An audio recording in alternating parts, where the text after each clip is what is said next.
আমাদের ভুল করা বা ভুল হয়ে যাওয়াটা অস্বাভাবিক কিছু নয়। ভুল করে স্বীকার করার জন্য সৎ সাহসের প্রয়োজন হয়। নাম্বার 1, ভুল স্বীকার করলে অহংকার থেকে বেঁচে থাকা যায়। নাম্বার 2, ভুল করার পর অনুতপ্ত হলে মনের কষ্ট লাঘব হয়। নাম্বার 3, ভুল স্বীকারের মাধ্যমে একগুঁয়ে ভাব থেকে বেঁচে থাকা সম্ভব হয়। নাম্বার 4,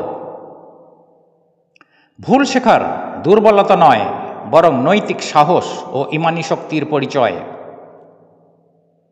নাম্বার 5, ভুল থেকে শিক্ষা নিয়ে নিজেকে আরো উন্নত করা সহজ হয়। ভুল করে যারা অনুতপ্ত হয়, আল্লাহ পাক ওই সকল বান্দাদের বেশি বেশি ভালোবাসেন।